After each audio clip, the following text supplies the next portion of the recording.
What is going on, everyone? Welcome back to World According to Briggs and a video about where to live in Southeast Asia. This is an area we didn't put much focus on when we were looking at countries for expats and retirees, like last month.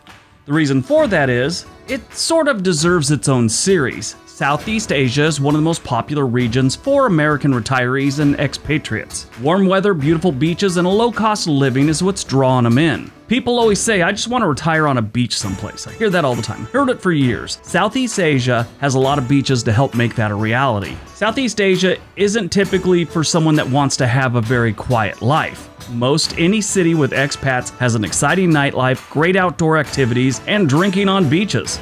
So there's a lot to like. Sure, you could find a nice quiet life here, but that's not normally what draws people to Southeast Asia. So this list isn't the definitive end-all be-all in Southeast Asia for Americans. That's really a preference, so it's kind of up to you. This is just a list of 10 places you might want to look at if this is something you're thinking about doing. Okay, let's see what we got.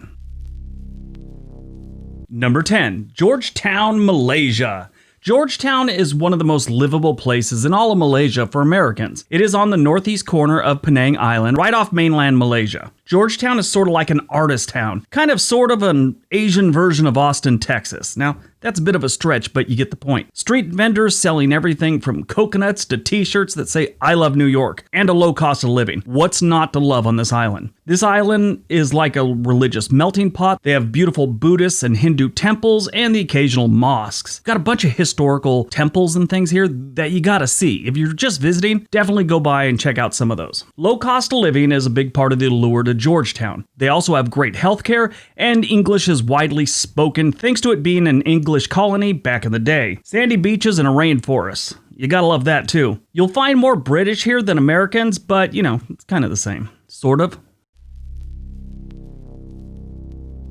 Number 9, Da Nang, Vietnam. Da Nang is a coastal city in central Vietnam known for its sandy beaches and history as a French colonial port. Yeah, the French pretty much owned Vietnam way back in the day. Vietnam's third largest city, Da Nang, is a city that's transforming into a more modern city. But you'll still find that most of the shops and restaurants are family-owned, mom and pop type places.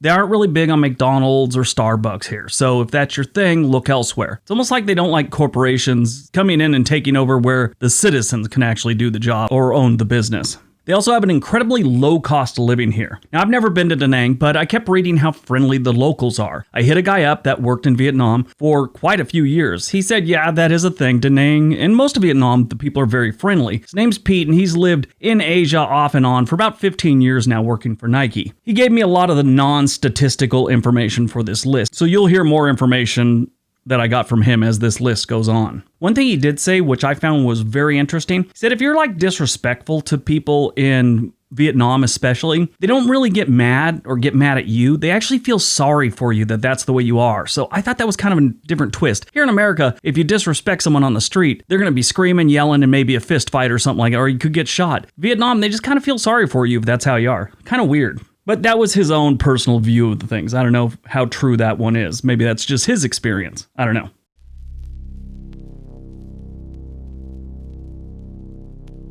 Number 8, Bali, Indonesia. If you're a beach vacation type person, you probably already know about Bali and its amazing beaches. They border on legendary. The jungle, beaches, volcanoes, rice fields built on hillsides, and hot weather is what you're going to see and feel in Bali. The ocean's never far away from wherever you are on this island.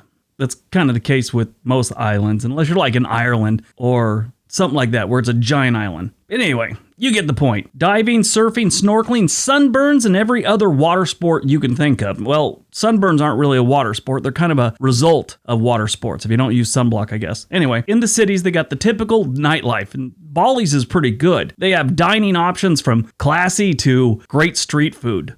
So it's kind of got everything for almost every budget. Now, that's the tourist areas and the cities like Denpasar. Bali has a lot of smaller coastal community to choose from if you want to live a quieter life. And that's where a lot of Americans move to. They have a low cost of living compared to the US, and they're paying about half their monthly expenses that we pay in the US on average. It's just a really low cost of living in a beautiful place. Number 7, LAT Vietnam. Tucked away in the mountains of central Vietnam, you have DALAT. What draws people here is the low cost of living Vietnam is known for and cooler weather. This place is in the mountains, so the average temperature is about 20 degrees cooler than most of Vietnam. And if you know anything about Vietnam, yeah, it's hot. Back sweat, the whole bit. This is a very green mountain town, just like all of Vietnam. It's a very green place. You got lakes, waterfalls, rainforests, and plenty of outdoor activities. I mean, they got zip lines, they've got mountaineering, and all those waterfalls you get to rappel down. It's pretty neat. If you didn't know, the French colonized Vietnam, and for proof of that, they have their own little miniature Eiffel Tower that's actually a telecommunication tower here. Some people will even call it the Paris of Vietnam. DALAT's also popular among Vietnamese tourists, so this is where a lot of their own countrymen come to vacation, especially for newlyweds. It's supposed to be a very romantic city. They say in DALAT it's always spring, so if you like nice, cool weather and it's decent weather, this might be a good spot for you. So great weather and a low cost of living is waiting for you in DALAT.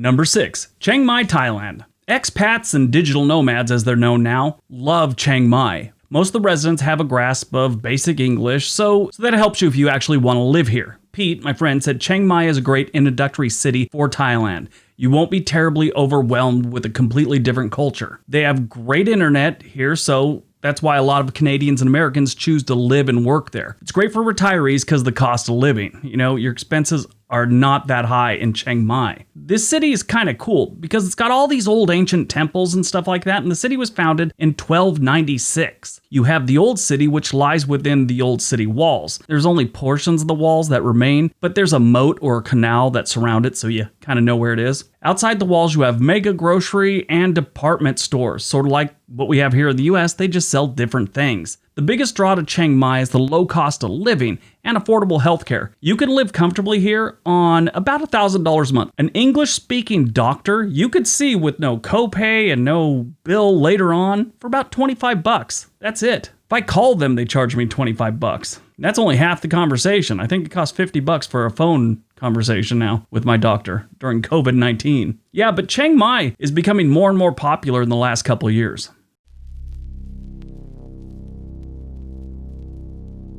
Number 5, Taipei, Taiwan. Probably one of the most high-tech and popular cities in Southeast Asia is Taipei. This is Taiwan's capital city, and it has an award-winning mass transit and a rail system. You won't need a car here, maybe a scooter. One thing you'll notice right away is there's about 50 scooters for every car in Taipei. They're also really focused on things like touchless technology, and they're very into green technologies. With all its mega city things, it still hasn't lost its past. They have plenty of historic architecture and ancient temples.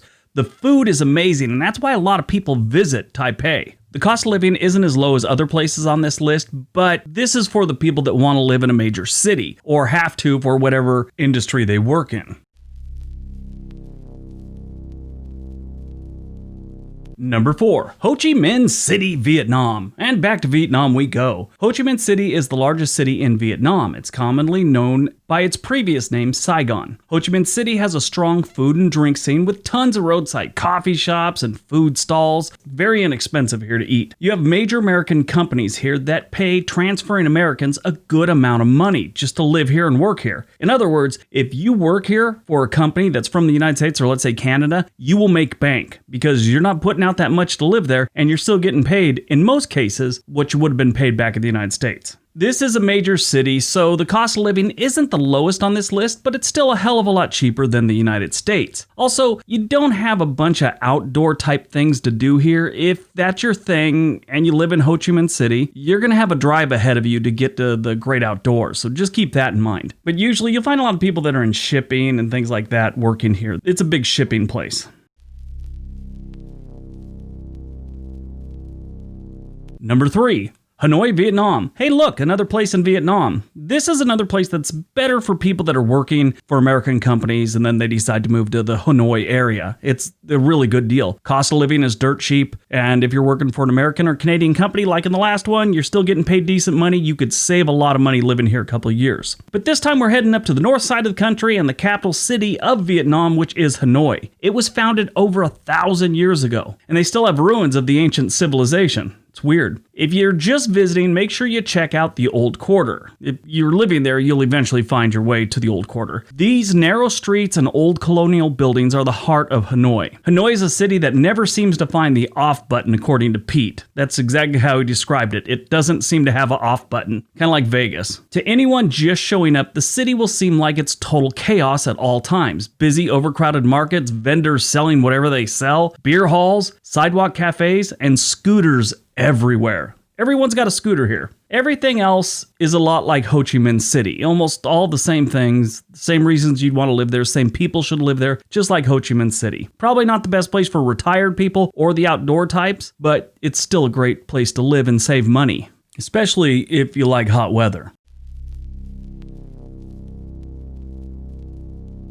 Number 2, Kuala Lumpur, Malaysia. Kuala Lumpur, or Lumpur, I've heard it pronounced like 6 different ways, is the capital of Malaysia, and I'm sure you have all seen the pictures of their twin towers. Kuala Lumpur is in the heart of the Malaysian peninsula. It is crowded, clean, and beautiful. It is also very friendly to expats, and it has a very low cost of living. Now, I said it's very clean, and I meant it, because it is. That won't stop someone from bringing up some part of the city that's run down. Here's the thing. Every major city on the planet has rundown areas. That is just life. That's how cities are. But this one is relatively clean and well maintained. Why is this so special, you're thinking? Normally when a place has a low cost of living, it sort of sucks in a lot of different areas. Not so much in Kuala Lumpur. The city center has air-conditioned malls with high-end shops that you'd find at malls here in the US, the nicer ones at least. But if you're up for a 15-minute walk from the city center, there's an ancient Malayan village that still is going on like it always has, with roosters roaming freely and monkeys swinging in the trees. Not even kidding. English is required learning for all Malaysian children and the primary spoken language for many Malaysians. Healthcare is great,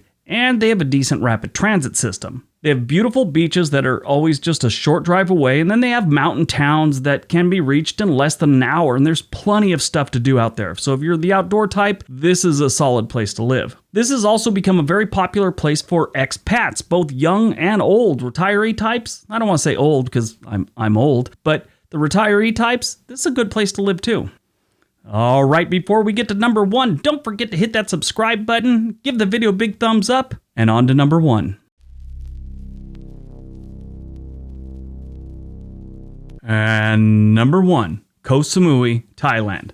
Koh Samui is an island city in the Gulf of Thailand that is known for its nightlife and its beaches. It's only 13 miles wide and a little over 15 miles long, but it's still Thailand's second largest island, and it's around 400 miles south of Bangkok. Even though it's known for its nightlife and bars, Koh Samui isn't all that. It has a number of Americans and other Westerners with families living there. I watched another YouTube video about a woman who lived in Koh Samui with her family. It's her husband, 2 kids living there, and she broke down her cost of living every single month. She said she pays too much for the apartment that they live in, and to me it kind of looked like a resort, really. For $750 American dollars a month, you get a 2-bedroom place, and that includes Wi-Fi, utilities, and a person that'll clean your place once a day if needed. In the video, she said you can get places for as low as $450 that are just as nice, but you probably have to pay $60 a month for utilities and maybe another $25 for Wi-Fi. Koh Samui's beaches are a major draw here. You can swim in the warm water, kayak, paddleboard, whatever you want to do. Away from the beaches, you have forests, you can hike or even ride an elephant. They have waterfalls and all kinds of neat stuff there. The expat population here has been growing in recent years. I mean, obviously not too much in 2020, but most normal years, it's been growing.